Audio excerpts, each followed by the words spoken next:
You're listening to the Vibrant Happy Women podcast, episode 286. We're talking about the power, the change that comes when you know how to change your thoughts. Stay tuned.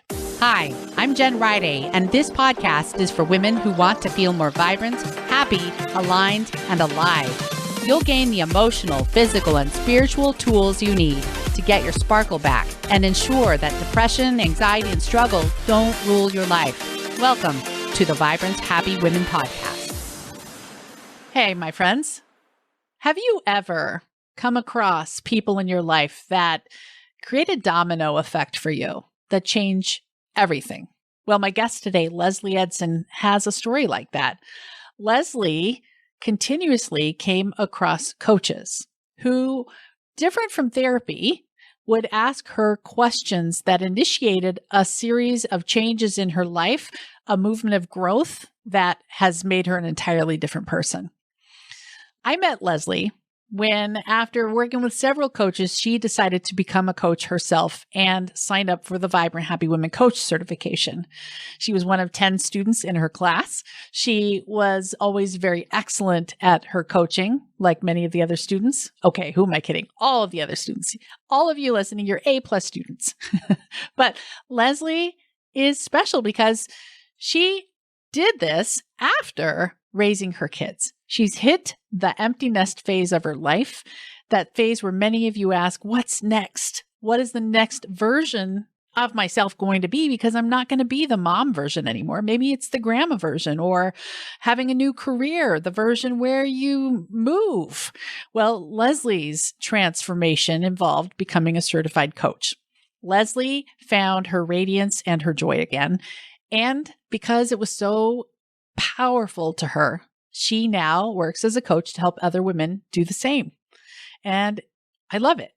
Now, in this episode, you're going to hear the process of changing thoughts. Lezlie used to think a certain way. Now she thinks a different way. Coaching, those questions, that space being held for her, enabled her to make this shift in how she thinks. When you change your thoughts, everything else cascades down and changes as well. Because as you know, your thoughts generate feelings. Feelings drive actions or behavior. And those behaviors give you the results that are your life. So if you are not happy with the result, with a relationship or with your weight or with where you're living or who your neighbors are, you can work backwards and figure out, what do I need to think so that I'll feel the way I need to feel to take the action I need to take to get a new result? Lezlie shares her story of doing that, which led her to lose weight, declutter things, change her relationship with her husband, and now working to help other women do the same thing. So if you've ever wondered, what is the trick for truly changing in a way that lasts? This is the episode for you. So let's dive in. Hey everyone, I am here with my friend Lezlie Eidson, who is from Fort Mill, South Carolina, and she lives there with her husband and 3 cats. After spending several years supporting her husband's career and raising 4 children, Lezlie has rediscovered her radiance and joy and now works as a life coach to help other women do the same. Lezlie is passionate about helping women to find what brings them joy, especially during the empty nest phase and when transitioning to life after the pandemic. Lezlie also enjoys working as a part-time real estate assistant, and in her free time, you can find Lezlie spending time with her grandkids, reading, and perfecting her crafts of knitting, quilting, and cooking. Welcome to Vibrant Happy Women, Lezlie. Thank you. So, tell everyone where we met. How do I have a friend from South Carolina? Well, I started as a lurker back before you even had the club. When you had time management for women, and then joined the club. And I wanted desperately to take a life coaching certification. And when yours became available, I jumped on. Oh, cool. Yeah, I didn't know you had been lurking that long. That's cool.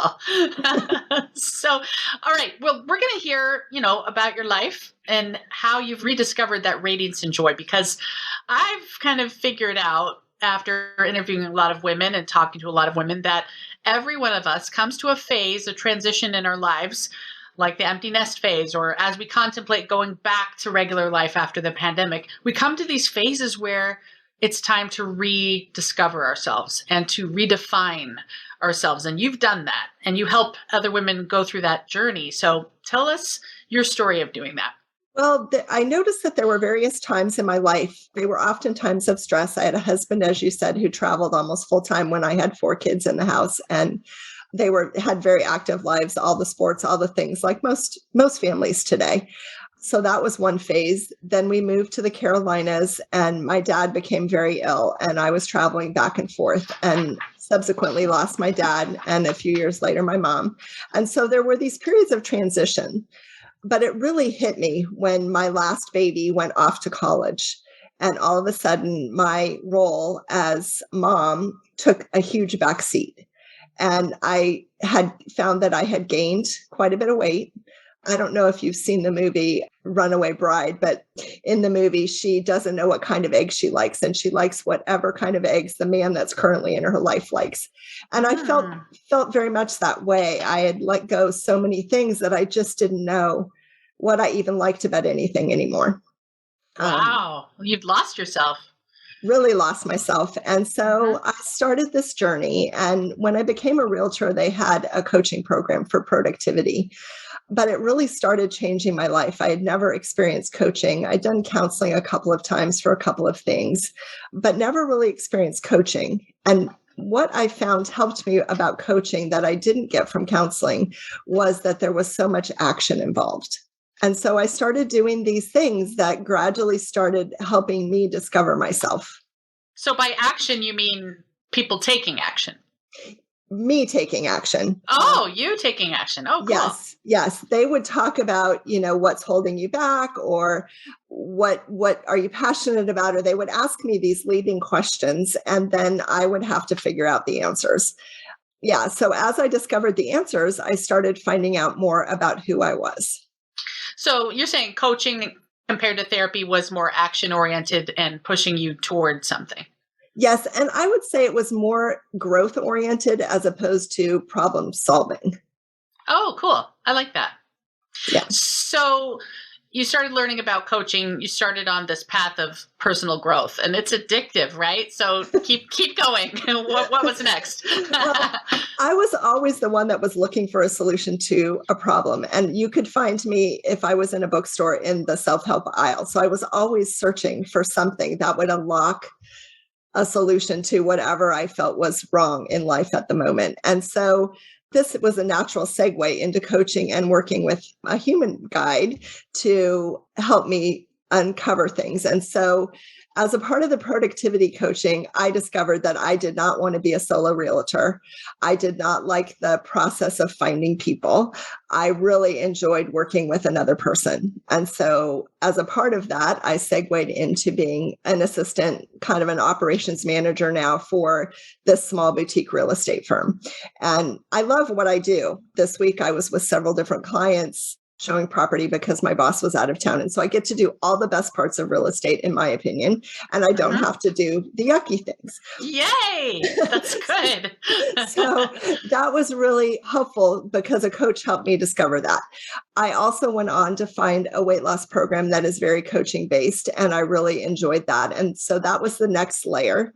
And about the same time, you created the Vibrant Happy Women Club, which is also very coaching oriented. And so I had these things in my life that helped me discover where the blocks were in having my vibrance and radiance and joy in my life. Yeah, that's cool. And what do you think it is about coaching that helps you discover that? If you were to winnow it down, why is it so effective? Well, I think first it's having a rapport or a chemistry with a coach. And having them, they're more like a guide. They're not telling you what to do. It's not like they hand you a piece of paper with a to-do list. Like if you follow this diet plan, you're going to get into bikini shape. Or if you follow this exact program, then you're going to have the best habits and your house will be perfect, or your relationships. It's all about that they're a guide walking the journey with you. And if a person goes into coaching and isn't ready to do the work, coaching is never going to work for them. And so I was ready. And the people that I crossed paths with, you included, were my guides. And when I would experience coaching with them, they would ask me questions, sometimes very uncomfortable questions. And that helped me to really look inside myself to find the answers. It's helped solve problems within my relationships with my children and my husband, within my job, within my energy, taking care of myself. I no longer put everyone first. I realize I have to take care of myself first, and then I can do whatever anybody else needs me to. That's so cool. Yeah. So now you're helping other women rediscover what they like. How do they like their eggs, right? Yes. So why is that process important during the empty nest phase and also right now as we're all transitioning back to whatever life's going to look like after the pandemic? I think it's important because a lot of us, especially through the pandemic, have kind of lost our mooring. We had these routines in place, whether we were rearing kids or we were working or whatever. When these changes come in, we kind of lose our mooring. And it's easy to lose sight of what we're passionate about, whether it's doing something creative, our spirituality, our physical needs. I know so many people during this pandemic and even during the last years of rearing kids that have gained a lot of weight. They've let their exercise go. They've kind of just fallen into what I call the funk. And so coaching can help them reconnect with those passions. Yeah. And so for you, how did you discover what you liked, how you liked your eggs?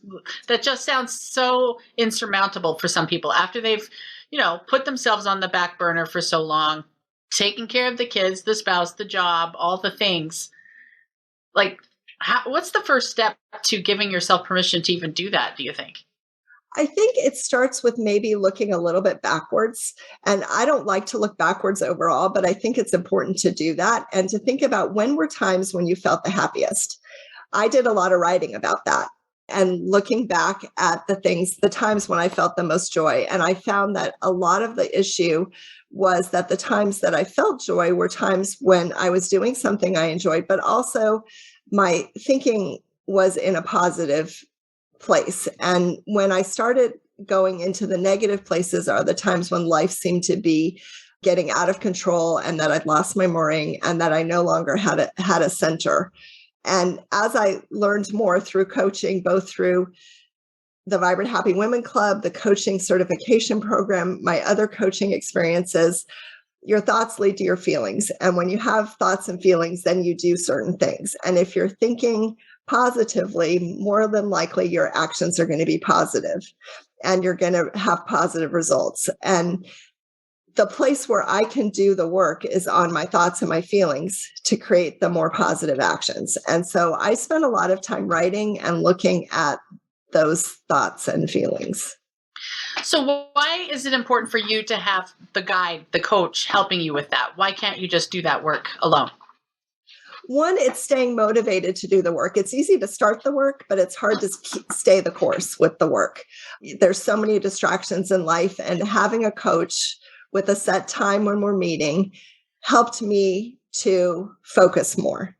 Being a recovering people pleaser, I didn't want to let my coaches down. So I would do the work. And I think it's also important because the coach is objective and can look at the things that we're talking about and bring up maybe some next step things that I need to look at, or to ask some questions to help me dive deeper into some situations. I used to think I had a horrible childhood, but through coaching, I've realized that my parents did the best they could with what they had. And that came about through the questions that I was asked about those situations. Yeah, cool. I love that. It's really coaching, I feel like, is holding space and asking questions. And Yes. How often do people even care enough to listen intently to what we're saying, let alone ask those beautiful questions that get us thinking? Yes. Well, and how often do you have somebody that's so objective, like going to have coffee with a girlfriend? I could sit and I could talk about all the same stuff, but they had a vested interest in my point of view because they were my friend. They weren't my husband's friends or my kids' friends or my boss's friends.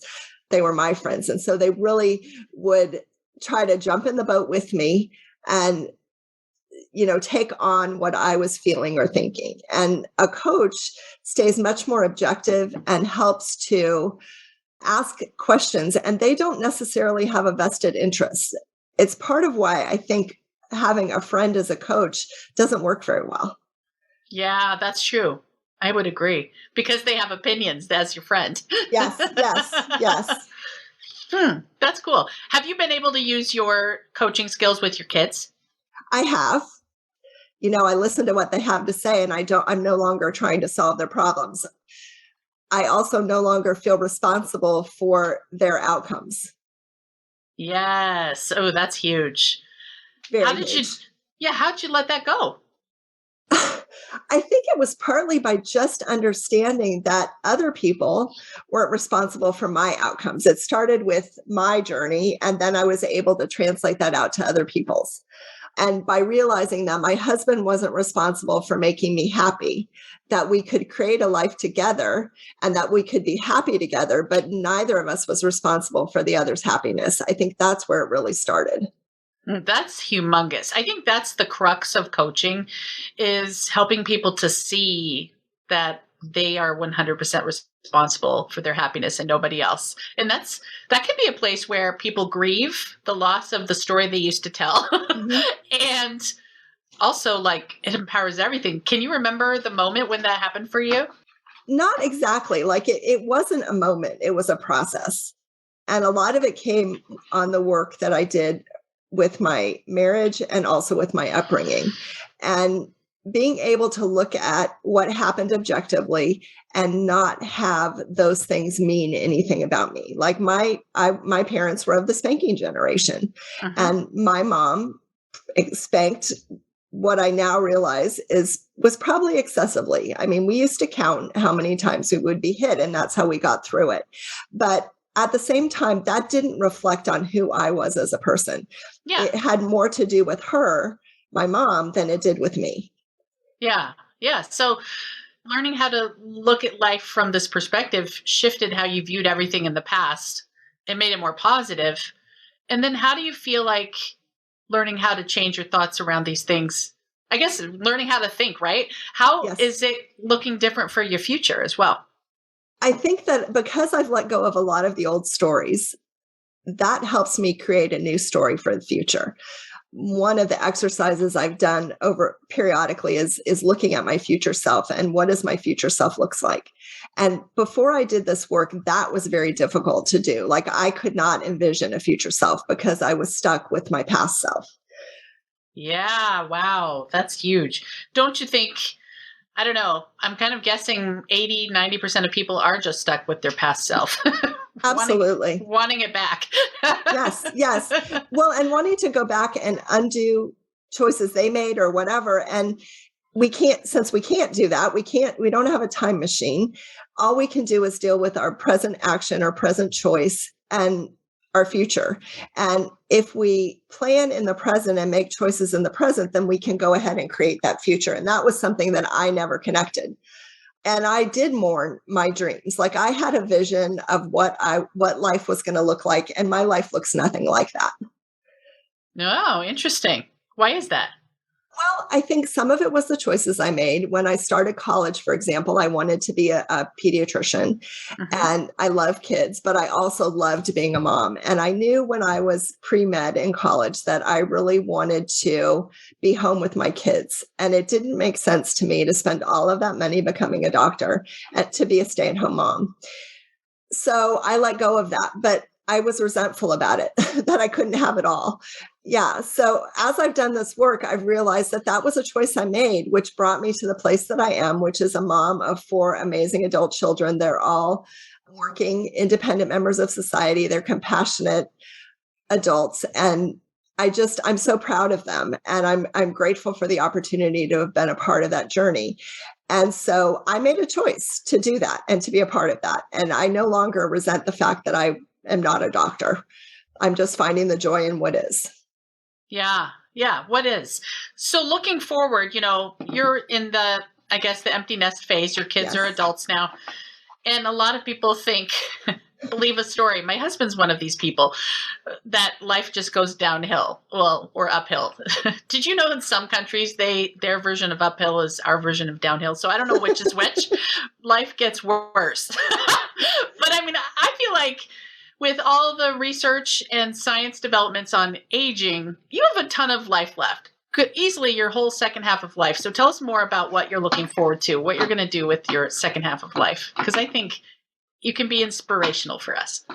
Well, I think that what I have left in life is that I have a blank canvas and I can make it into whatever I want to be. Some of the good of the pandemic, I've lost weight. I've been exercising more. I've been reconnecting with my passion for cooking. I'm finding the joy. My husband and I are creating a post-child relationship. And so we can enjoy each other's company and we can do the things now that we enjoy. I remember the first time or the first few times we went out to dinner after we had a baby. All we did was talk about the baby. It was like yes, that's hilarious. So I think that's true for so many people. Like that, raising children is so all-consuming, and unless somebody helps us see that, often we lose sight of our role as husband and wife, and as a man and a woman. And we now have the opportunity to find those things, and so we do that. My Mother's Day, my daughter said, "Do you want to get together?" And I said, "No, we saw each other on Saturday. It's fine. You can just enjoy your children. You be the mom and let them spoil you." And so I was able to, without any guilt, enjoy a day that normally I would have felt guilty and all of that. So I think that as we get older, we have the opportunity to let go of the guilt and the we shoulds. I've stopped shoulding all over myself and just really working on looking at what are the things that I want in my day, not what somebody else wants in my day, but what do I want in my day?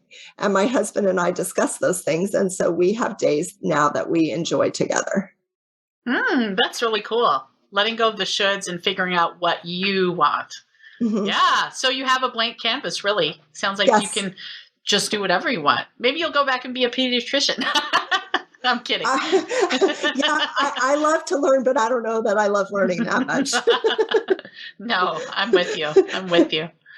Oh, that's neat. That's really cool. What a transformation. You sound like you've changed your entire identity, really. I think I have. I think in a lot of ways, I'm still the same person. I'm still compassionate. I still love to hear people's stories. I love to listen more than I love to talk. That's why doing something like this is a little bit of a challenge. I would love to hear your story more than tell mine.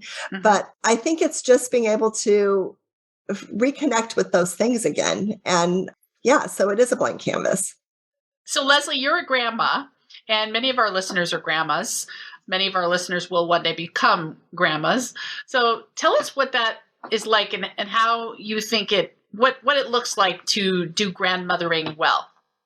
I think mine are still little, first of all. They're 3 and 5 right now. And so right now doing grandmaing well is giving my daughter breaks where I get to enjoy my grandchildren. We had them over this last weekend for a crafts day and we made a bunch of things and I just got to have fun listening to them. And I'm called Nana. Being a Nana is just the best. My granddaughter walked in the door and she said, "Nana, we're here." And then she said, "Okay, bye, Dad." And shut the door in his face. Didn't even let her brother come in the door. So it's just the best being able to do those things and having conversations with them. And I can see as they grow older being a safe place for them to land. Like if they have issues, holding space and being a listening board for them. And it's just the best to be able to just be open and enjoy those times. And I think as long as we have an open heart, it's a fun time. Yeah, that's cool. I've heard you have a couple of beliefs or thoughts that you've obviously identify with that help you, I think, enjoy it. I heard you say, "I love children." And then you have this thought that you focus on that it's the best. So thinking back because this is important. Like I'm still in the phase of always with my own kids. I can't imagine just coming to a place where I'm like, "Yay, I love children. This is the best." So did you ever used to think less positively about being around kids, or is it just in you? I think part of it is it's in my DNA. I've always loved kids. I loved babysitting. When I was in high school, I worked other jobs as well, but I always fit in babysitting for my favorite kids. And so I've always enjoyed them. I always saw myself as a mother. If I had not been blessed with being able to have children, I think it would have been quite a blow to me. So there's that. But I think the other part is when you're a nana or a grandmother, that it's really true. You get to have them, sugar them up, and send them home is how people described it. I don't sugar them up literally, but I get to love on them and spend time with them. And when they come over, I cleared my schedule so that I am there just to be present with them. And I think that's the key, even in parenting, which I did wish somebody had told me, is just to be really present. Having several children, sometimes that's hard to do. If you have all your kids are sick, or this one has an issue in this area and another one's having an issue, maybe school and sports, they're having issues in all these different areas. Plus a husband who traveled, I didn't have the bandwidth to be present. I would fall into bed exhausted. And now I can just clear my schedule and be present. Yeah, that's cool. It does get easier. I clearly will need to work on my thoughts about this. I'm going to work on one. My own grandmother, she once said, when I asked her, what advice would you have for your posterity? She said, give love. So I'm going to work on a thought and start practicing it now that I'm a really loving grandma. Maybe I'm a great listener. I can build in the things that I do look forward to about it. So yes. Yeah.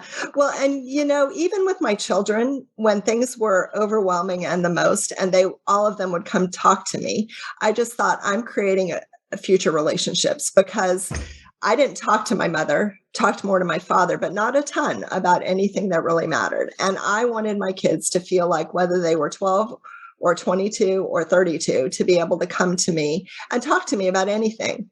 And that's what I've created with them. And I do enjoy that in the adult relationships.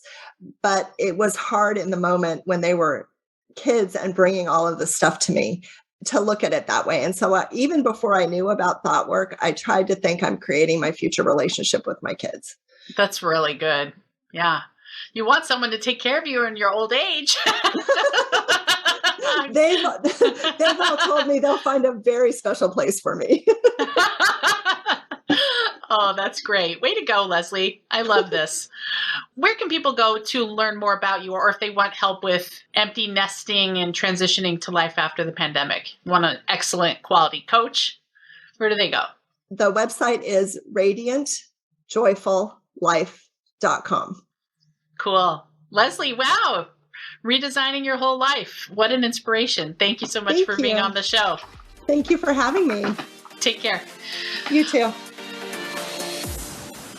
So I hope Leslie's story inspired many of you to realize it's not too late to change anything in your life, no matter what age you are, 30s, 40s, 50s. Lezlie is not old by any means, but she's a grandma, and many of us have the perception that once we're a grandma, it's all over. It's not. You can transform your life and become whatever you want to be. Now, every one of you out there, I want to remind you of something. You have a purpose.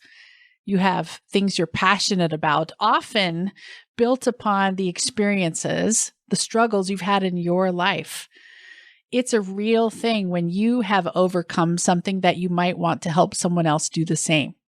When you have improved a painful situation and turned your life into something pleasant and pleasurable, transforming things, you might want to help someone else do the same. That's the nature of growth. And what else you need to know is that there are people out there waiting for you, exactly you and your story, to help them overcome something similar. I want you to think about your struggles and your trials in that way. They are often there to teach us something. And once you've overcome them, they are there to help you be compassionate as you help someone else overcome the same thing. A while back, Rebecca was on the show talking about how she left an abusive situation and was able to heal from that. Now she wants to help other women experience the same thing. And in this episode, Lezlie, she overcame a stressful situation in her marriage and lack of fulfillment in a career to make a shift so that she could be way more happy in her marriage and shift careers into something more meaningful for her. She lost herself as a mom, left herself on the back burner, and she realized, oh, what do I even like? How do I like my eggs? So my question for you is, what do you like? How do you like your eggs? And how are you going to take the experiences, the struggles, the situations of your life that you've grown through and help someone else grow through the same thing? Now, if this resonates for you and you would like to do what Lezlie and Rebecca and so many others have done, the Vibrant Happy Women Coach certification is open for enrollment. This is where you learn how to ask those powerful questions, to be the guide on the side as people transform their lives. When you know how to ask powerful questions, you help people dig in to their brain and their subconscious mind and figure out what's there that has been holding them back, to release it and then replace it with thoughts that are much more powerful, a whole new way of thinking and being that is empowering. Now, I'm super excited about this topic because I do not want any woman on this planet to feel unfulfilled, to feel stuck, to feel like she's not making a difference, to feel like she lost herself decades ago. No way, not on my watch. And if that's you, I want to challenge you to step forward, to step up, to take a leap, go discover who you are meant to serve and to help, how you are meant to contribute, how you can turn your mess into a message.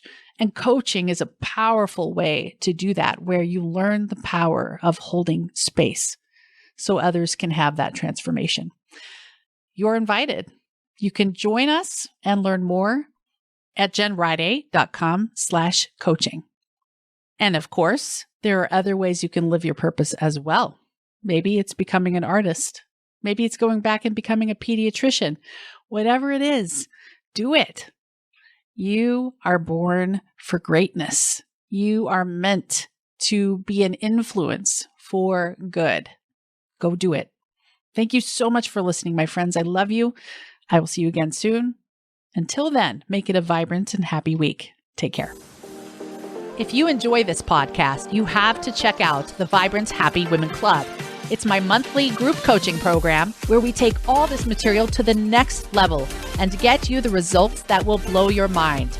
Join me in the Vibrant Happy Women Club at